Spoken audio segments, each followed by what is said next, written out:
Hello and welcome to Hamro English Guru. Hamro English Guru मा तपाईलाई स्वागत छ। यो हो तपाईको अंग्रेजी सिक्ने ठाउँ। This is your place to learn English. प्राय झै आज पनि हामी रमाइला अंग्रेजी शब्दहरू सिक्ने छौं र ती शब्दहरूलाई वाक्यमा प्रयोग गरेर बोल्ने अभ्यास पनि गर्ने छौं। स्क्रिनमा लेखिएका शब्द र वाक्यहरू हेर्नुस् र पढ्नुस्।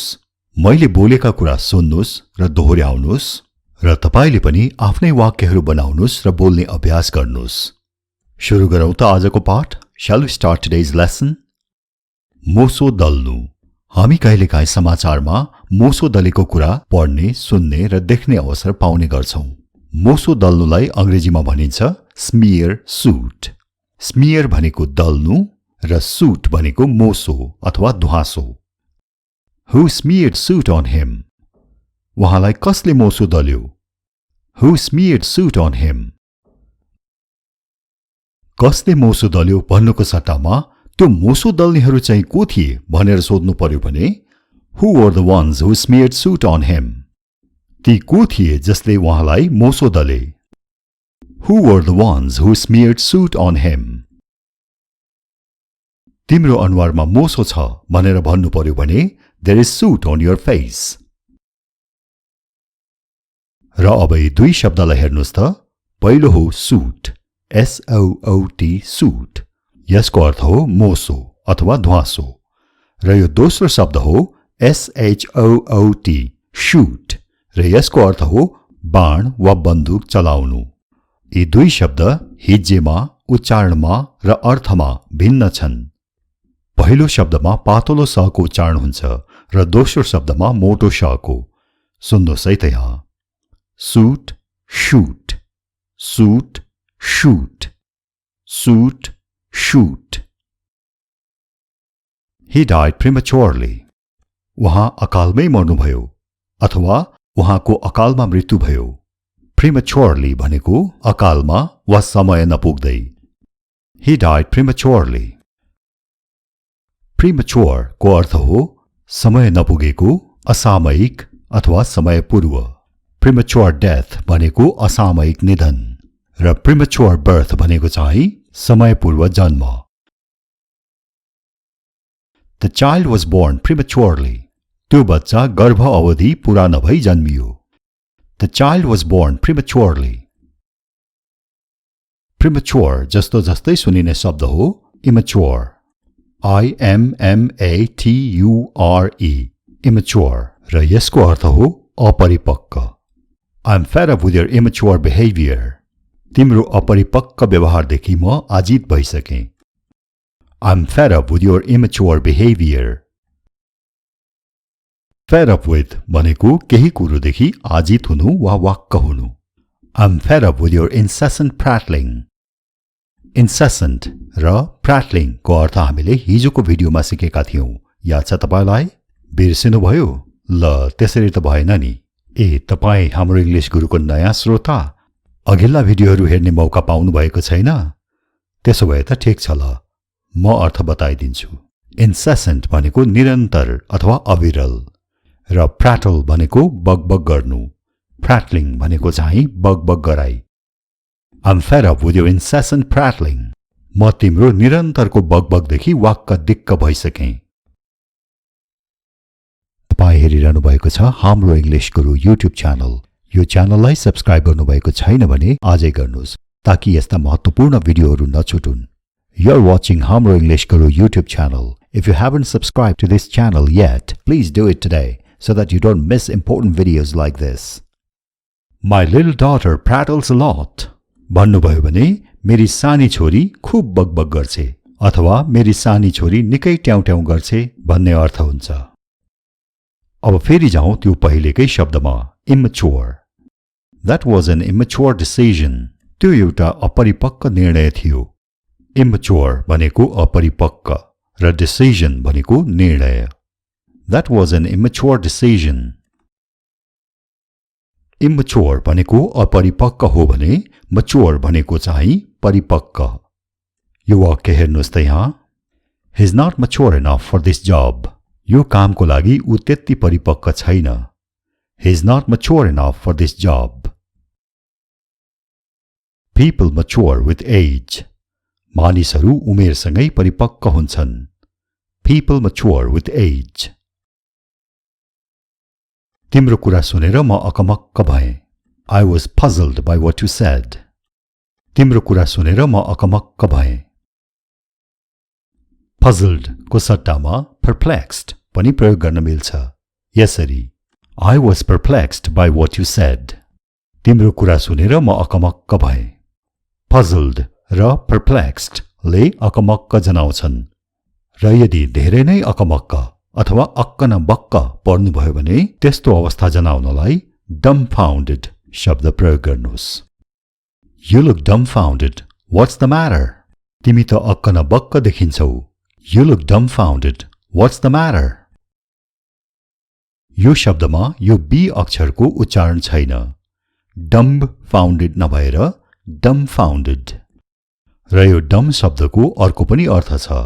लाटो, गुङ्गो, लठेब्रो अथवा बोल्न नसक्ने. Why are you acting so dumb? भन्नुभयो भने यसको अर्थ हुन्छ तिमी किन यसरी लाटो जस्तो व्यवहार गरिरहेका छौ. Why are you acting so dumb?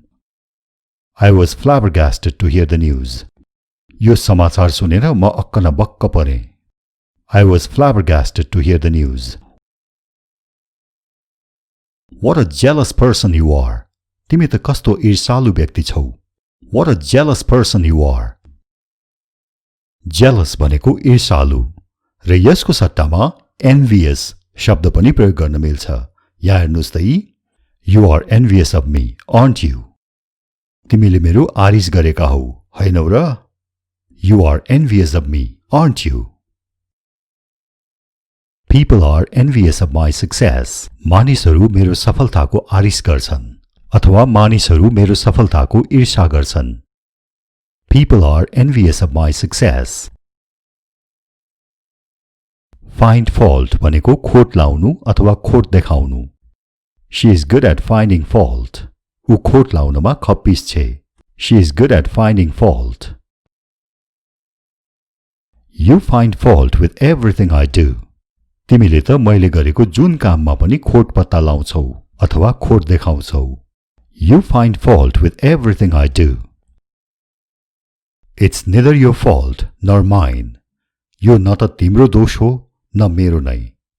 It's neither your fault nor mine. अघिल्लो वाक्यमा हामीले find fault को अर्थ खोट लाउनु अथवा खोट देखाउनु भनेर बुझेका थियौं र fault F-A-U-L-T fault को अर्थ चाहिँ खोट मात्र नभएर दोष अथवा गल्ती पनि हुन्छ. It's neither your fault nor mine. यो न त तिम्रो गल्ती हो न त मेरो. यो शब्दलाई neither भने पनि हुन्छ, neither भने पनि हुन्छ.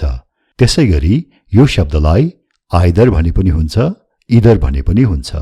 Either or को अर्थ हो कि त यो कि त त्यो, कि यो कि त्यो. र neither nor को अर्थ हो यो पनि होइन त्यो पनि होइन, न यो न त्यो. It's neither your fault nor mine भन्नुभयो भने यो न त तिम्रो गल्ती हो न त मेरो. It's either your fault or mine भन्नुभयो भने यो कि त तिम्रो गल्ती हो कि त मेरो. Defect D-E-F-E-C-T defect भनेको पनि खराबी अथवा खोट हो. She has a defect in her character. उसको आचरणमा खराबी छ. She has a defect in her character. This product has no defect at all. यो सामान वा वस्तुमा केही पनि खराबी छैन. This product has no defect at all. Defect भनेको खराबी र defective भनेको चाहिँ खराब अथवा दोषयुक्त. यो वाक्यमा हेर्नुहोस् त. You have sold me a defective product. तपाईले मलाई खराब वा दोषयुक्त सामान बेच्नु भएछ.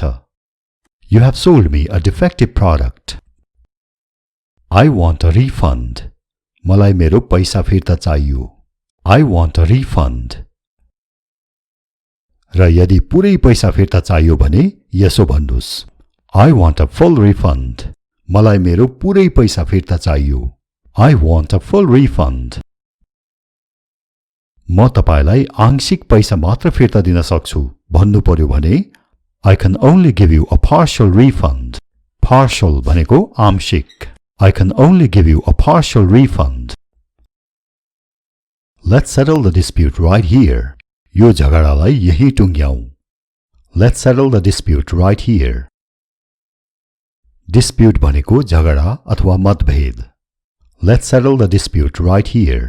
यो झगडालाई यही टुङ्ग्याऊ. Please don't hold a grudge against me. कृपया म प्रति रिसिभी नराख्नुहोला. Please don't hold a grudge against me. Hold a grudge को अर्थ हो रिसिभी राख्नु अथवा गुनासो बोकिरहनु, पहिलेको कुनै कुरालाई लिएर मनमा दुर्भाव राखिरहनु. Please don't hold a grudge against me. Are you still holding a grudge? के तपाईले अहिलेसम्म रिसिभी राखिरहनु भएको छ? Are you still holding a grudge? This is a bone of contention. यो झगडाको बिउ हो. This is a bone of contention. Bone of contention को अर्थ हो झगडाको बिउ अथवा झगडाको कारण. उदाहरणका लागि कुनै जमिनको बारेमा दुई पक्षबीच झगडा भइरहेको छ भने त्यो जमिन नै हो bone of contention. This is a bone of contention.